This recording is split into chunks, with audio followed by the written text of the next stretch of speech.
ሰላም ጤና ይስጥልን የተወደዳችሁ ቤተሰቦቻችን ኦርቶዶክሳዊ መረጃዎቻችን ጀምሯል። በቅድሚያ ቤቶቹን አቡነ ሳይሮስ ቤተክርስቲያን ለዶክተር አብይ ትጸልያለች ማለታቸውን ተከትሎ አንዳንድ ተቃውሞች የመጡባቸው ይገኛል። ይህን የተናገሩት ብፁዕ አቡነ ሳይሮስ በኢትዮጵያ ኦርቶዶክስ ተዋሕዶ ቤተክርስቲያን የመንበረ ፓትርያርክ ጠቅላይ ቤተ ክህነት ዋና ስራ አስኪያጅ ናቸው።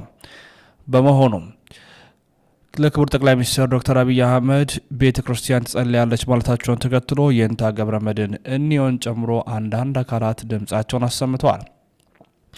ክርስትና ከኦሮሚያ ምድር በጳጳሳት የብሔር ጽዋ በሚጠጡ ምስለ ክርስቲያኖችና በስሁታን ብሔርተኞች ጥምር ፕሮጀክት እየጠፋ ነው ያሉት የእንታ ገብረመድህን አሁንም ጩኸት እንጂ መፍትሄ አላገኘም።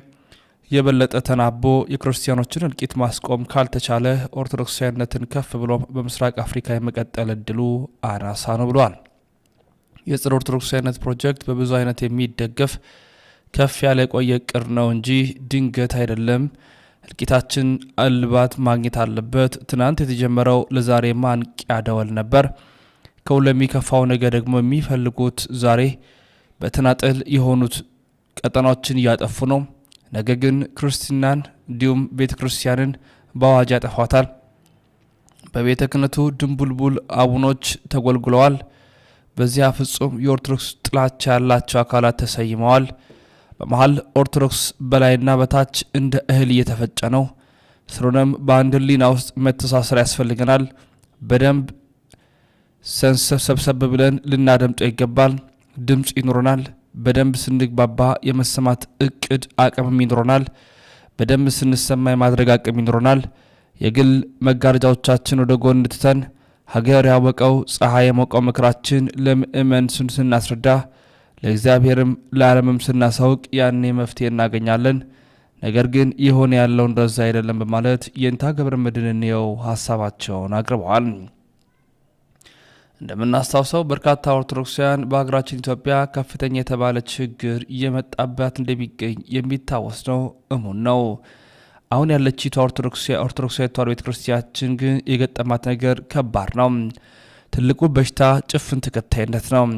የማፊያ ባህታዊ ተከታይ፣ የማፊያ አጥማቂ ተከታይ፣ የግለሰብ ዝነኛ ሰባኪ ተከታይ፣ የድርጅት ተከታይ፣ የእነንትና አባት ተከታይ፣ የማፊያ ነቢያት ተከታይ፣ የሰፈር ተከታይ፣ የስዑስ ስርዓት ተከታይ፣ የተርታ አድናቂዎች ተከታይ ብቻ ለምን ማን ማለት የማይችል ተከታይ፣ ዘመናዊ ፊት ኋላ ቀር ልብ የሆነ ተከታይ፣ ቤተ ክርስቲያን ስትነካ የማይጨንቀው ቲፎዞ ሲነካ እንደ ባላዘር የሚርገፈገፍ ተከታይ፣ የምእምናን የገዳማት የአብነት ደቀ መዛሙርትን እረፍት አልባ መከራ ጉዳይ ያልሆነ ተከታይ፣ መሰረተ ሃይማኖት፣ መሰረተ ትውፊት፣ መሰረተ ታሪክ፣ መሰረተ ቀኖና የሌለው መሸወድ መታለል የማይሰለቸው ተከታይ፣ ያልተመሰረቱ መስራቾች፣ ያልታነጹ አናጺዎች፣ ያልገባቸው ግራ አጋቢዎች፣ ያልተለወጡ ለዋጮች፣ ያልተማሩ አስተማሪዎች፣ ያልመነኑ አስመኛኞች፣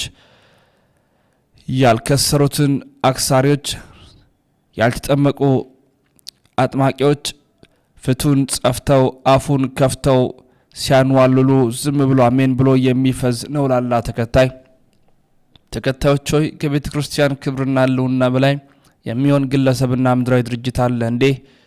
ኦርቶዶክሳዊ ውግንና የሌለው ክርስትና በግለሰባዊ ውግንና ጊዜ ይባክናል። ኦርቶዶክሳዊ ውግንና ሌሎችን የማይገፋ የራሱንም የማያስጠፋ ርቱዕ ፍትሐዊ ሀሳብ ነው።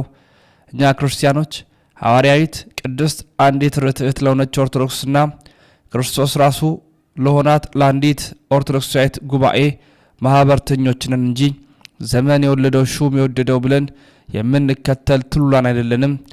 ቅድምና ባላት ባልተለዋወጠች ከባለቤቱ በተቀበልናት በምንጠብቃት በምናስረክባት ሃይማኖት ተዋሕዶ የምናምን አንዲት ቅድስት ኩላዊት ሐዋርያዊት የሆነች የቅድስት ቤተ ክርስቲያን አባልና አካል የሆን ከቅድስት ማይገባው ተወልዶ በቅዱስ ቢሮን የታተመ በአንድ የክርስቶስ ደም የከበረ በአንድ የክርስቶስ መስቀል የተሰቀለ ቅዱሳን መላእክት፣ ቅዱሳን ነቢያት፣ ቅዱሳን ሐዋርያት፣ ቅዱሳን ሰማዕታት፣ ቅዱሳን መነኮሳት ቅዱሳን ሊቃውንት፣ ቅዱሳን ስውራን፣ ቅዱሳን ምእመናን ወምእመናት አንድ ለሆኑለት ሰማያዊ ማህበርና ዘላለማዊ ዓላማ እየጠራ የቅድስት ኦርቶዶክስ ቤተክርስቲያንን ሐዋርያዊ፣ ህብረታዊ፣ ቅብብሎሻዊ፣ ደቀ መዝሙራዊ፣ መስቀላዊ፣ ምስክራዊ አረዳድን የያዘ በቅዱሳን አባቶቻችን በኩል ከመንፈስ ቅዱስ ተቀበልናቸው ቅዱሳት መጻሕፍት የህይወት መመሪያዎቻችን ያደረገ ህልፈተ ዓለም፣ ፍትሐ እግዚአብሔር፣ ሞትና ትንሣኤ ሙታን እንዳለ የማያምን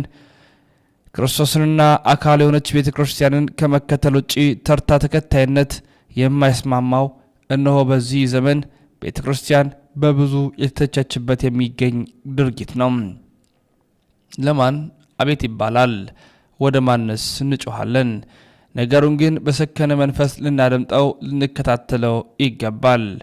የተወደዳችሁ ቤተሰቦቻችን ኦርቶዶክሳውያን፣ ይህች ንዕድ የሆነችቷ ቅድስቲቷ ቤተክርስቲያናችን በስፋት በብዙ ነገሮች ውስጥ ተወጣጥራ ትገኛለች።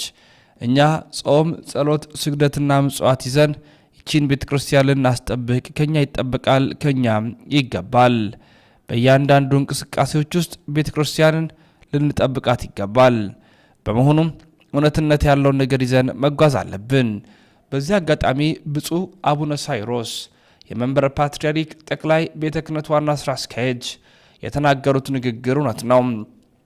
ለክቡር ጠቅላይ ሚኒስትር ብቻ ሳይሆን ለመኳንንት መሳፍንት፣ በስደቱ ዓለም ላሉት፣ ለእስረኞች፣ በጎዳና ላይ ላሉት፣ በምርኮ በመሪር እምባ ላይ ያሉት፣ ከዛም አልፎ ስለ የብሱም፣ ስለ ዝናቡም፣ ስለ ገበሬውም፣ ስለ እህሉም፣ ስለ እያንዳንዱ ነገር ቤተ ክርስቲያን 365 ቀናትን ትጸልያለች።